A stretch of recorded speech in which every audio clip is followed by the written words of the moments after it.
మతోన్మాదుల నుంచి భారత రాజ్యాంగాన్ని కాపాడుకుని లౌకిక సామ్యవాద ప్రజాస్వామ్య భావాలను రక్షించుకోవాల్సిన సమయం ఆసన్నమైందని జన విజ్ఞాన వేదిక రాష్ట్ర అధ్యక్షులు శాసన మండలి మాజీ సభ్యులు కెఎస్ లక్ష్మణరావు పిలుపునిచ్చారు. 77వ గణతంత్ర దినోత్సవం సందర్భంగా గుంటూరు నగరంలోని లార్జ్ సెంటర్ వద్ద గల డాక్టర్ బిఆర్ అంబేద్కర్ విగ్రహానికి జన విజ్ఞాన వేదిక, జన చైతన్య వేదిక, అవగాహన రేట్ పేయర్స్ అసోసియేషన్, బీసీ జన మహాసభ లాంటి పౌర సంస్థల ఆధ్వర్యంలో డాక్టర్ బిఆర్ అంబేద్కర్ విగ్రహానికి పూలమాలలు వేసి ఘనంగా నివాళులర్పించారు. రాష్ట్రాల హక్కులను హరిస్తూ కేంద్ర ప్రభుత్వం ఫెడరల్ వ్యవస్థకు ప్రమాదం తెస్తుందని, కేంద్రీకృత ధోరణుల్ని పెంచుతుందని అన్నారు. రాజ్యాంగం 1950 జనవరి 26న అమల్లోకి వచ్చింది. వాస్తవంగా ఇంత భిన్నత్వం ఉన్నటువంటి దేశం ఈ రోజుకి సమైక్యంగా కొనసాగుతుందంటే కేవలం రాజ్యాంగం మాత్రమే కారణం.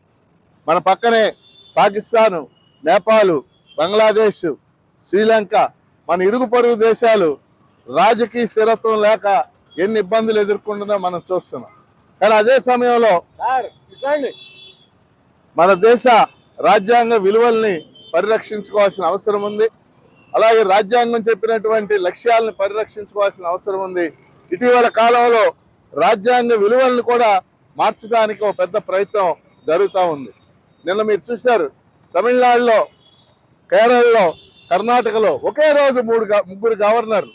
గతంలో మనం ఏం చదివేవాళ్ళం అంటే సభ్యులు వాకౌట్ చేశారని వినేవాళ్ళం. కానీ నిన్న ముగ్గురు గవర్నర్లు వాకౌట్ చేశారు కూడబలుకున్నట్టు. వాస్తవంగా అది రాజ్యాంగానికి పూర్తి విరుద్ధం. ఇలాంటిది అలాగే ఇప్పుడు ఓటర్ల తొలగింపు ఎంత పెద్ద ఎత్తున జరుగుతుందో మనం చూస్తున్నాం. కాబట్టి ఈ రాజ్యాంగాన్ని రక్షించుకోవాల్సిన అవసరం ఉంది. దానికోసం కృషి చేయాలని కోరుతూ ఇవాళ ఈ రాజ్యాంగానికి సంబంధించి నేను 2 చిన్న పుస్తకాలు రాయటం జరిగింది. అది ప్రాథమికంగా అవగాహన కోసం రాశాను.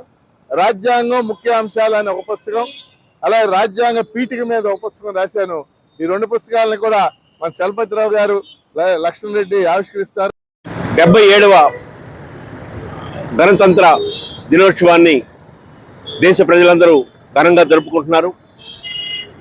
ఈ 77 సంవత్సరాల్లో భారతదేశం ఒకవైపున పురోగమిస్తూ ఉంటే మరొక వైపున అనేక రంగాల్లో వెనకబడిపోతా ఉన్నాం.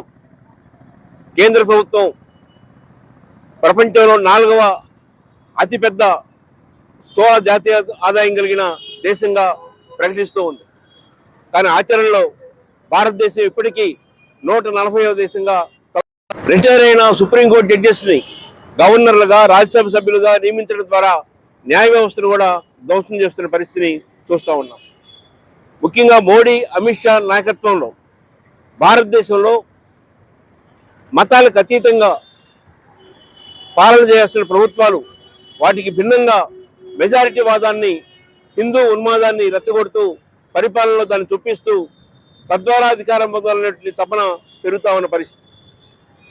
ఈరోజు అప్పులు తీసుకుంటే దాదాపు